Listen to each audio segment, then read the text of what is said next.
Good afternoon, ladies and gentlemen. Guile here, and welcome back to the Forged Alliance Forever promotional series. Yep, still no baby arriving as yet, which is good news for you guys. It means that there is at least some continuance with the cast, albeit at a slightly reduced rate. Bad news for my poor wife, who has been in preterm latent labor for now. It'll be 2 weeks tomorrow.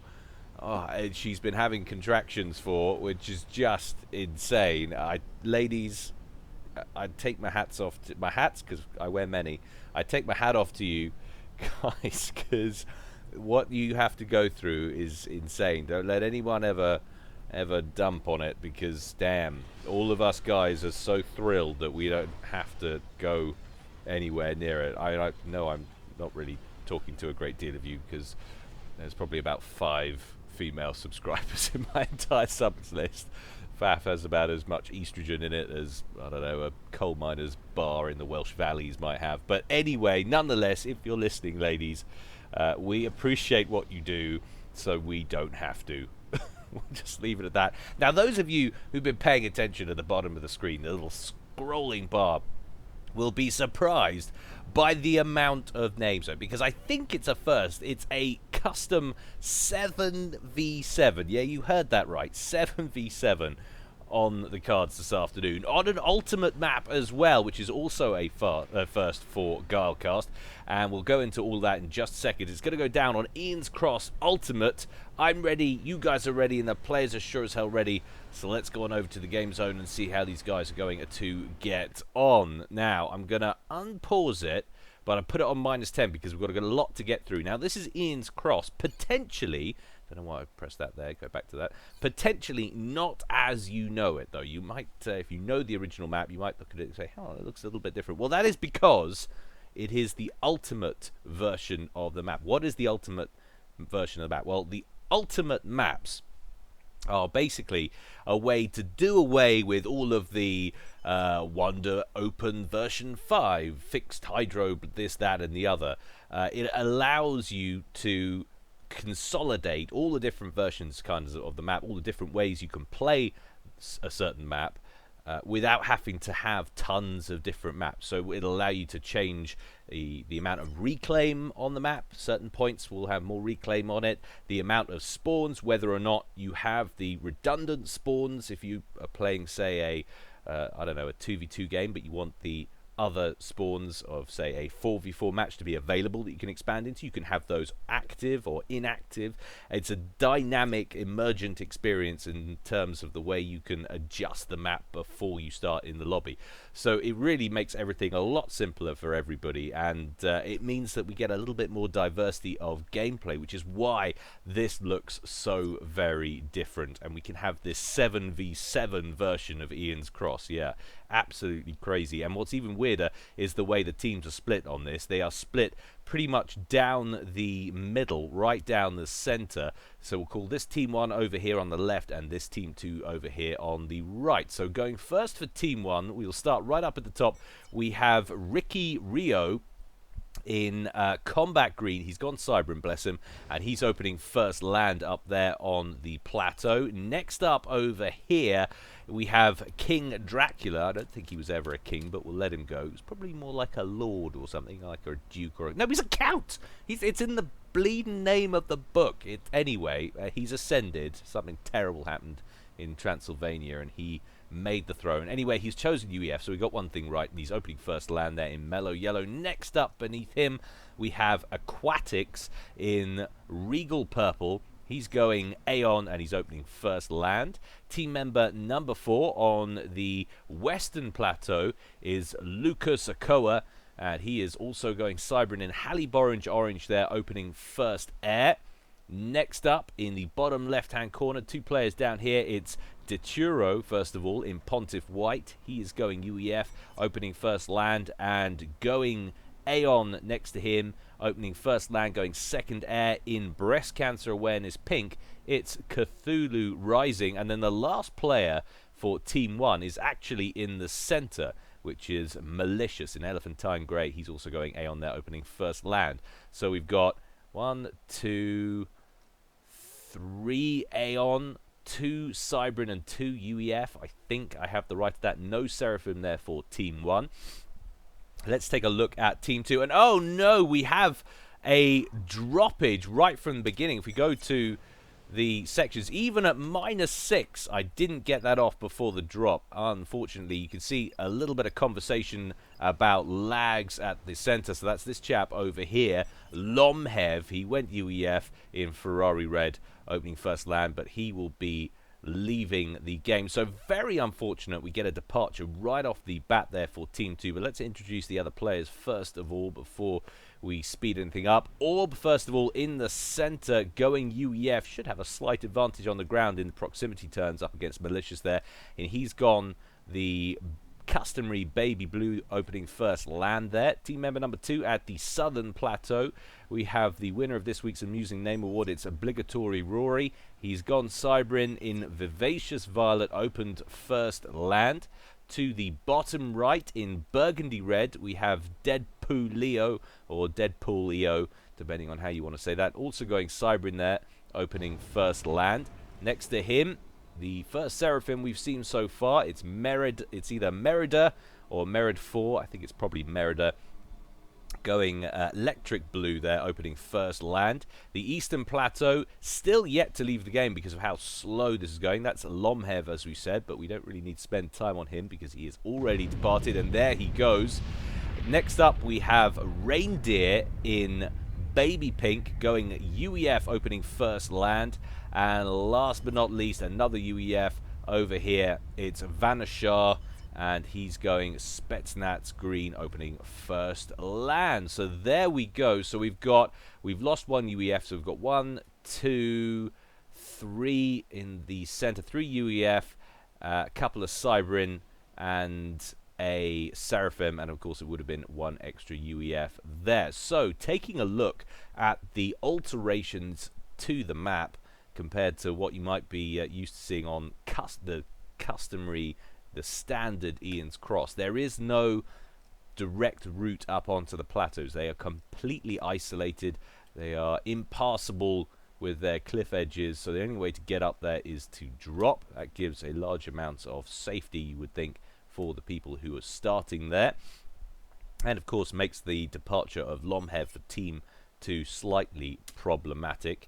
My state is so boring, says King Dracula. Well, maybe you should have remained as a count and let someone else take over the regal duties as we jump that up to standard speed and see how these guys are going to get on in the center. So this is where all of the action, you would imagine, is going to take place at the beginning. Now, Ian's Cross has a Tsar crash at the middle. That is the same Tsar that you would see in the standard version as well, although compared to every other Tsar crash, they somehow leave this massive gash in the landscape. It must have been coming in pretty hot compared to all the others. Super accelerated out of a black hole and nailed the atmosphere at Mark 5 or something like that. 10 points if you can name the film that's from. No Googling, thank you very much. Out comes a flare and a spirit over towards Orb from Malicious. Not seeing any PD in there. It's vitally important that these guys contest each other for that wreck. There's so much mass at the beginning of that, and not just for themselves. They could do worse than to hoover it straight up and overflow into the coffers of their teammates, because that would be of huge benefit to the wider teams in general. In comes a Selene there for Merida. To give you an idea what things look like from Orb's perspective as he rolls on in, and Malicious actually not starting straight away on the reclaim. He's going to get an Eruptor down, wants to shoo Orb away from the wreck. It's going to take a little bit of time to get out online. I'm not 100% sure he won't be disappointed with the way the land is set up here. I'm not sure it's going to clear the edge of the crater there. And unfortunately, I'm right. So that's quite an expense. And not only that, Orb has scooped a decent amount of mass right off the bat. You can see he's overflowing straight away into his teammates' coffers. So I like the way He's gone with that early plate. Malicious now starts reclaiming as well.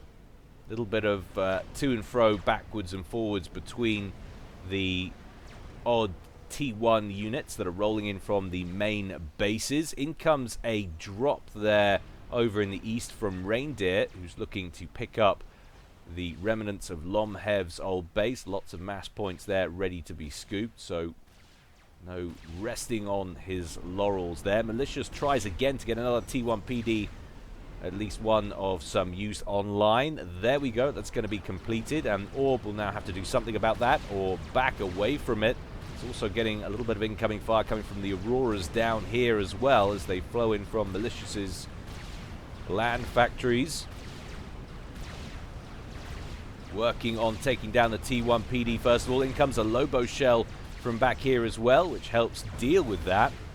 But now he's got the T1 units to worry about. A little bit of micro from Malicious affords him some extra time against that ACU. He's going to back up away from the ACU all this time. Of course, Malicious has been scooping, all down to 7,000 hit points on the comm as well, compared to Malicious, who's still up over 10,000. So he's gained an advantage there, and Malicious will then start work once again on resurrecting that destroyed T1 PD. Engineers come in, meanwhile, for Orb, try and get one of their own online. However, it's going to come second place to Malicious, who had the head start working on a wreck. In come more Lobo shells, though. That erupted down to 105 hit points. The engineers working on the plasma cannon were destroyed by the Auroras, but Orb may have to yield control of the wreck to Malicious completely. He's backing away now down to 6,400 or so hit points. That wreck still in place, I believe. Yeah, there it is. So Malicious could go to work on that at any time. In comes some units now from some of the other players. Vanishar turns up there with some strikers going straight after the T1 Mexes over here for Malicious. That Tsar wreck now half scooped. Definitely most of it has gone into Team 1's coffers by now. Or blaps a T1 scout there. And Malicious taking big hits from somewhere. Drops down to 5,000 hit points. It's the Lobos over here. Now Malicious is going to have to back up out of it. He's down to 3,100 hit points. Both of these guys have to be very careful indeed. Lots of T1 units now emerging on the scene in the center for both parties. Orb down to 4,500, and there's still a substantial amount of mass left in that wreck. In comes a horde of Jesters, though, from the top left-hand corner by Ricky Rio. They're going to lock on to Orb, who is completely devoid of any anti-air at the moment. He's going to work on one over here, but Orb now into the red already and falling. 1,500 hit points left. I don't think he's going to get enough anti-air online, and he will bow out of the game at just after 6 minutes. First proper victim falls. And that is yet another exit now for Team 2. They lose Lomhev right at the outset and then lose their central player as well. So things looking pretty bad now for Team 2. And we're not even 10 minutes in. And there's still more of that wreck to be scooped. So very well done, Team 1. They got a little bit of an advantage, of course, right on the outset with Lomhev's departure. That has been slightly negated now since Reindeer has dropped in and captured that base. Those Jesters that picked off Orb there move up to Vanishar's main base. Don't last too long after the fact, thanks to Reindeer's T1 Inties lurking around in the center. Jester's turning up in the middle now as well for Lucas Okoa. Such a useful tool in a game such as this, the early Jester rush. Try and get rid of a player early. And now it looks like we might have a bit of an incursion to the bottom right from Malicious. That's quite a lot of Fervors and Auroras stacking up to the right of center there. We do have some T1 PD online there for Merida. Lots of land factories being queued up over there. Attack missile batteries going online over at the bottom plateau there for obligatory Rory. Let's take a look at the sort of range he can command with that, and that reaches most of the middle, so plenty of damage he could cause with that. Remember, of course, these are Team 2 players over there. It's just show you the split, in fact, so you can get an idea of the layout, and that is it. Team 1 over here, and this is all Team 2. Massive push coming out now from Malicious, who looks like he wants to try and get some kind of run-by going on. He's pulled most of Merida's units to the north, and if he steers clear of some of the point defense in the middle, he might be able to get some of these units into the core bases right in the bottom right-hand corner. Malicious telling his teammates not to forget to scout. Things going very well here for Team 1, and a lab rush out of the center there from Deadpoolio, coupled with some Medusas. Faces a wall of Aurora fire, and they're picked off quite comfortably. They're going to strafe down here. There is one PD lurking. They're going to want to focus that down if they're going to hang around in this area. I think they're going to carry on pushing on to Deadpoolio's main base. And now with Kin Dracula in the center and Aquatics as well, Team 1 making an assertive move to the center.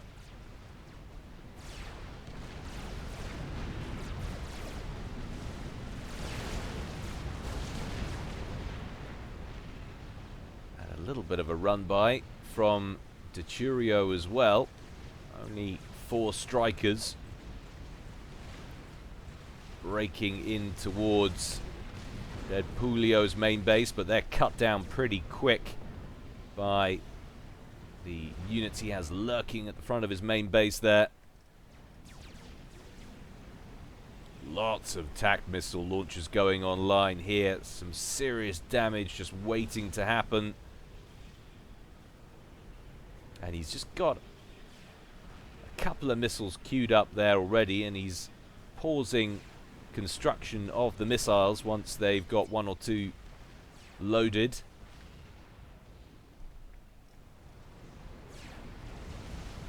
Lots of mass still to be grabbed from the remnants of Orb's base.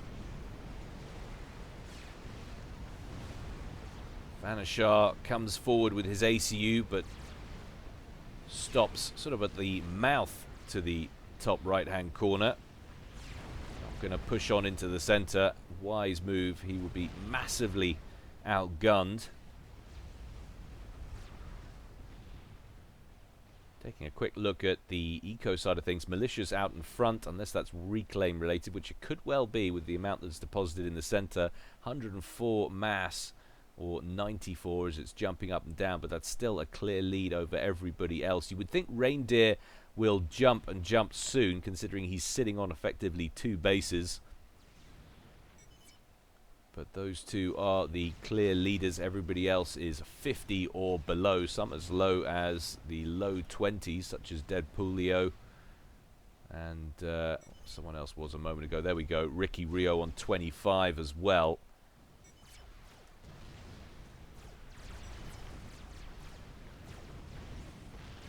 Merida trying to breach out. He's got a couple of mobile missile launchers in there and a couple of Ilshivas as well. So he's sitting on Tech 2 tech, but so is Malicious, and Malicious with a substantially more impressive economy, and he's actually sitting on Tech 3. We can see a Harbinger joining the fray,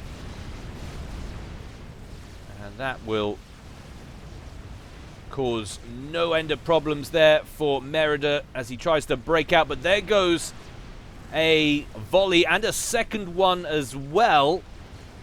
and Malicious's comm is stationary. How much attention is he paying? He's probably distracted by what's going on over here. He needs to move his commander and do so ASAP. It's not going to happen. A beautiful snipe there on the bottom, but there's another volley incoming, and that looks like it's going after Aquatics as well. And he's going to snag a double comm kill. I don't believe it. A beautiful play from Obligatory Rory. Picks off 2 players inside 10 seconds. And now it looks like King Dracula's under trouble as a wave of Janus and Stingers comes in from the east there from Reindeer down into the red. I don't believe it. Extermination in the middle of the map. 2 tac missile snipes and a Janus and Stinger snipe takes out 3 players inside 30 seconds. And that is a terrible result for Team 1, who were almost beginning to look like they had the game wrapped up inside the first 15 minutes and now find themselves a man down. And this is going to be prime time for Team 2 to expand out into the center. So much mass to scoop here. Just look at all of the factories and mass points that are good to be picked up. And now Obligatory Rory putting those tac missile launchers to more good use, going after Cthulhu Rising in the bottom left-hand corner. Cthulhu Rising on an upgrade with his commander, but fortunately it doesn't look like he's going for another ACU snipe anyway. He's going after the resourcing option. I'm guessing he didn't feel like he had the missiles stacked up, and Deturo, already guarding against potential snipes, has a wave of buzzkills on the way. Battery of those right up next to the 2 commanders. Cthulhu Rising, I wouldn't want to be sitting anywhere near those tac missile launchers right now with a commander on an upgrade. Not at the present time. And now it looks like Reindeer is going after Ricky Rio and then thinks better of it. I'm assuming he probably sent the Janus in first and they've been shot down. He's looking cagey with those Stingers, like he was going to send it in. Are we going to get another commitment? Doesn't look like there's a huge amount of ground to air. Well, I say that.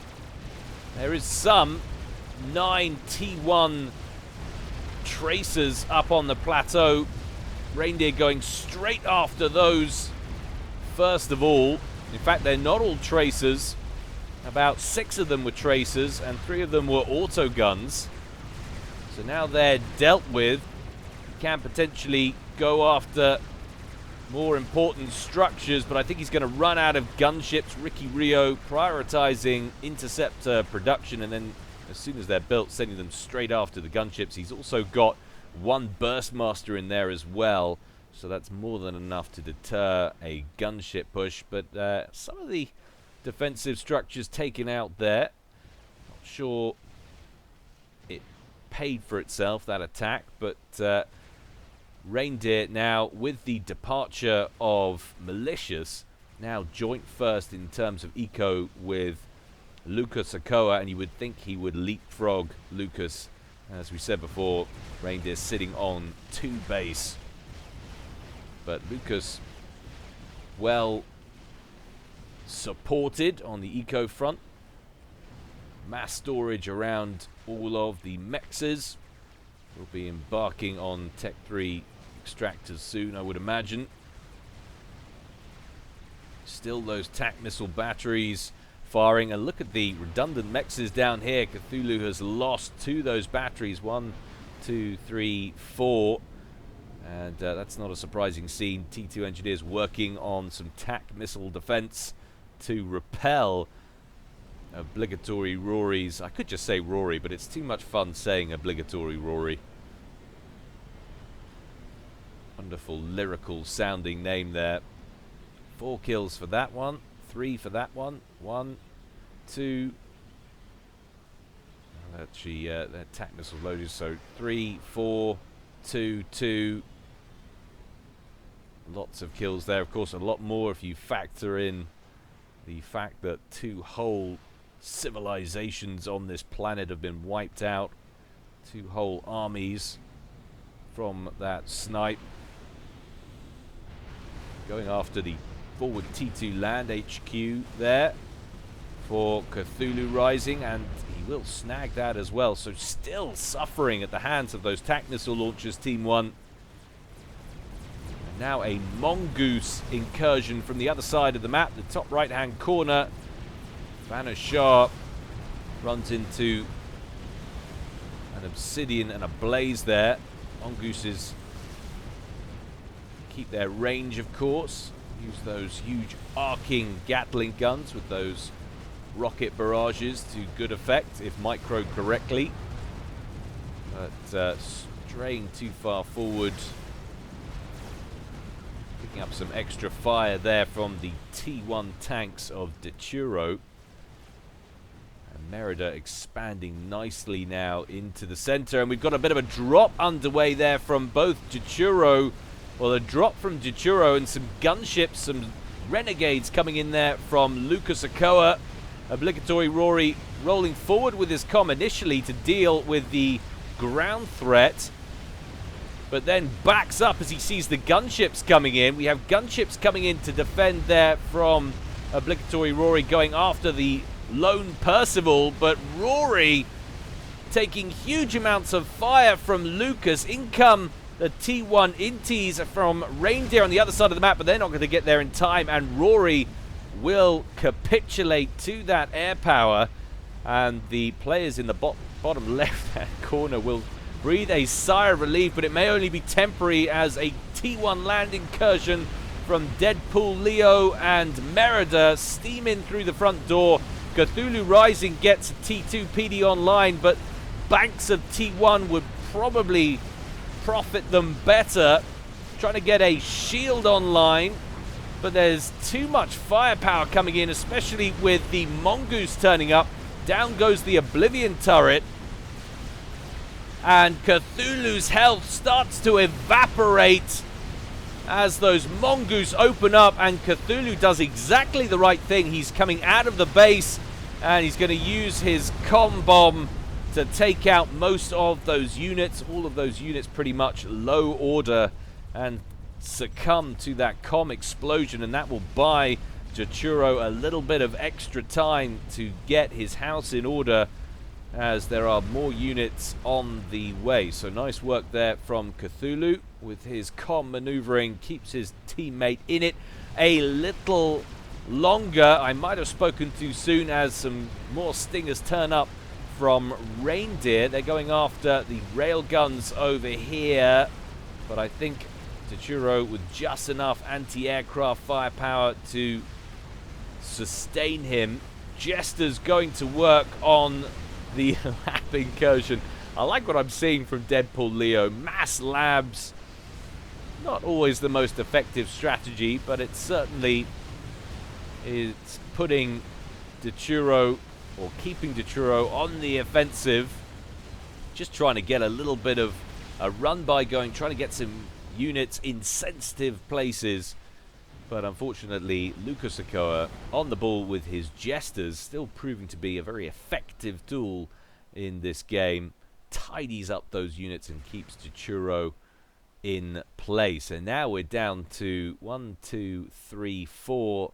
A 4 versus 3 with the departure of another 2 players, one from each team, down here at the bottom of the map. And just 20 minutes gone. Feels like a ton of stuff has happened, and that's just because there's so many players to be eliminated in a 7v7 that the action feels like it rarely stops. And that's a good thing too. Sometimes average Joe's games can peter out in fluidity. Doesn't feel like that's happening yet as we pass 20 minutes in this one, and Reindeer running away with the mass game. 179 per tick, and you can see he's actually having trouble spending that mass for the time being. He's been focusing largely on air production, not surprising, because he's in the top right position, and of course in Lomhev's old position at the plateau there. Not much sense in him focusing on the ground game. Leave that up to others and support, and that's precisely what he's doing. Well, I say what he's doing, he's not doing an awful lot in the main base there at the moment. That Tech 3 Air Factory sitting idle. We do have one working on engineers over here, Tech 3 engineers, and they're going to get a T3 power gen online. And I'm sure once that's in play, he'll have the resources necessary to start full air production, and that's when this game will take on a new dimension, I'm sure. Although, could change in the time being. Lucas Okoa with Corsairs stacked up over here by his commander, and with 1 or 2 T3 units as well. A couple of ASFs, a spy plane lurking around there. So he is sitting at Tech 3 Air, probably without the power to embark on it in any major way, though.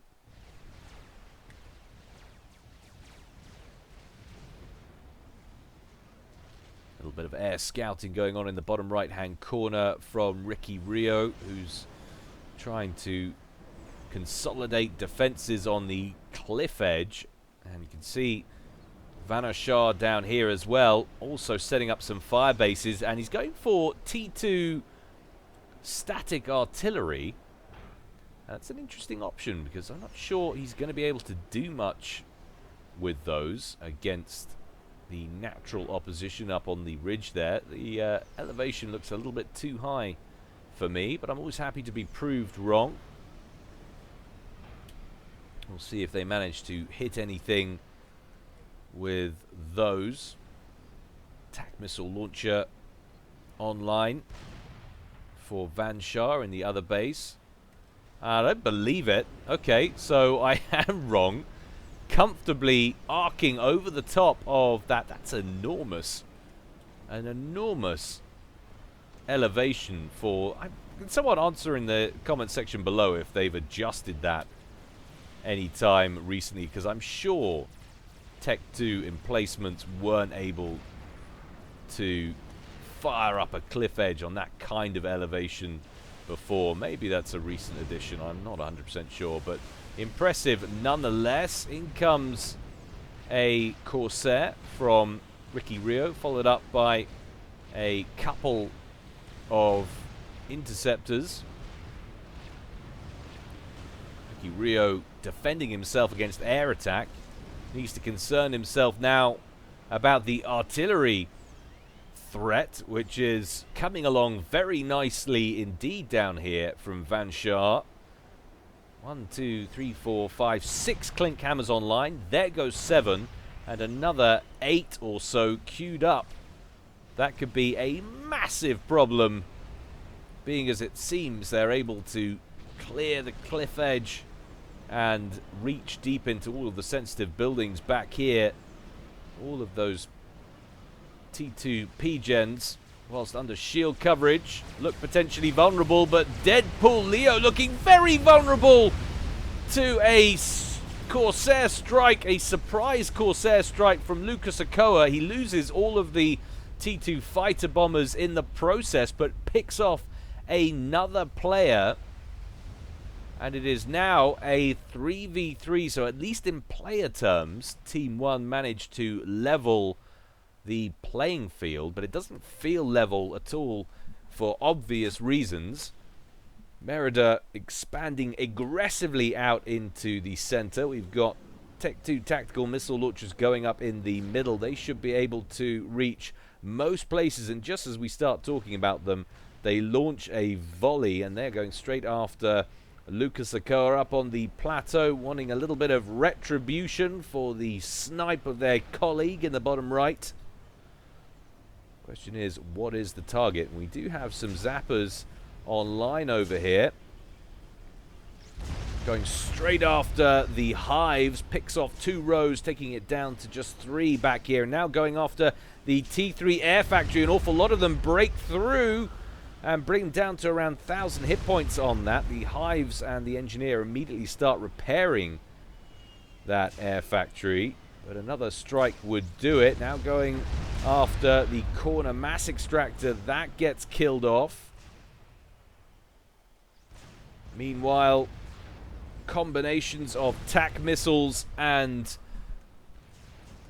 Clink Hammers going to work on Ricky Rio's base up here. You can see he's retreated into the center.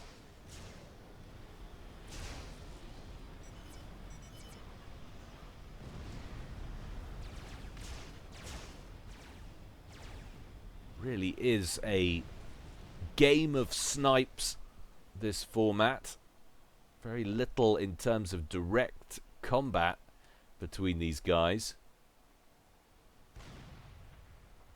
Reindeer now, though, with almost double the mass of the next highest player, who is also on his team. So looking pretty comfortable now, though, Team 1. And he's working on some strap bombers. Construction paused there for a moment while he got something in order, but that resumes promptly and spits out his first strat. Drop coming into the southern plateau now from Jituro, who's looking to expand. Looks like Merida had an attempt at expanding over there, but that was killed off. Just one mass extractor remaining there for him. And now we've got TAC missiles inbound to Ricky Rio from the center as well. And there's not a lot of TMD down here. Ricky Rio not expecting threats to come from that direction. It's constant bombardment causing him no end of problems. His only real way out at the present time will be a snipe attempt, I think, on Van Shah. Needs to get rid of him, but he's looking pretty well protected under that shield. Lots of defenses around him, lots of anti-air. Absolutely no way to hit back at that Klinkhammer fire base over there. Van Shah also expanding up into the top left-hand corner as well, although Ricky Rio going to hit back at Van Shah where he's vulnerable. No defenses online up here as yet. He's going to take out the build capacity first and then go after the mass extractors. No extra mass for you, sir. Thank you very much.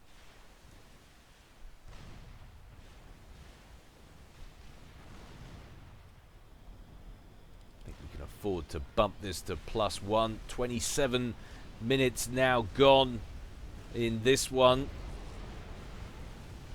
Things starting to slow down now as these guys work out their next options, although we could be about to see some action soon. Spy planes coming out from Reindeer, who's stacked an awful lot of strap bombers up at the top right-hand corner of the screen. Could be looking for his next victim. In comes a wave of TAC missiles going after Ricky Rio's comm. Connects, takes him down into the red. 2,800 hit points remaining. And those strap bombers are out as well for Reindeer, crossing over the middle now, wanting to keep their distance from those ASFs of Lucas Okoa. And it looks like it might be a toss-up now as to who might be next, Ricky Rio or Jituro. Very little in the way of anti-aircraft firepower. In come the ASFs from Lucas Okoa, trying to cut down the bombers before they reach his teammate, but it's not going to be enough. Reindeer scalps another victim. Jituro drops out. And Team 1 reduced now to what is effectively one effective player. Ricky Rio looking well muted now as he hits the red from that latest Clink Hammer volley. The strats continue on to hit Lucas Okoa as well. They connect with the comm before getting shot down. He's down to 9,000 hit points.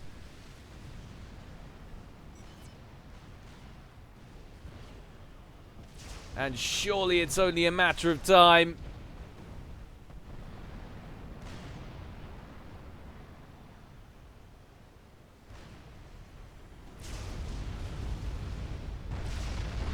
Ricky Rio's shields blinking on and off, periodically doing just enough to keep him alive, but surely this will snag him. There we go. So Van Shah grabs him with a TAC missile snipe as well, so there he goes. Arty spam better than shields. Well, TAC missiles as well, my friend. And then all we're left with is Lucas over on that plateau. He was getting some TAC missile launchers together as well to try and hit back, I guess, at Merida. So many zappers on that cliff edge now. It's hard to break through with any kind of TAC missile attack. A couple of strats out for Lucas. Going to hit back at Merida. But Merida under shield coverage with Tech 3 anti-air online. And best he can do is manage a mass extract to kill. And now Reindeer surely lining up for his destruction to seal the victory for Team 1. Those strap bombers rendezvous in the center before proceeding to their target up at the western edge of the map. Lucas under shield coverage does have pretty substantial amounts of Tech 3 anti-air. We drop it back to normal time as Lucas's shield collapses, and so does his ACU, completing the win for Team 2 after a rocky start, losing a man over in the east there with Lomhev and his poor connection, and then losing Orb in the center and everybody on Team 1 moving into the middle. It looked like it was going in one direction, but a nice turnaround, a very snipe-heavy game, but a bit of variety is good for the soul. That's what my mother always said. Hope you enjoyed it, guys. There's always more to come from me in the future. Don't forget, if you liked the video, then throw a thumbs up, and if you didn't, throw it up anyway because it helps the community. Why not? And if you feel so inclined, guys, you can support me on Patreon. Details below this and each and every one of my videos. But until next time, guys, stay well and stay safe. This is Guile signing out.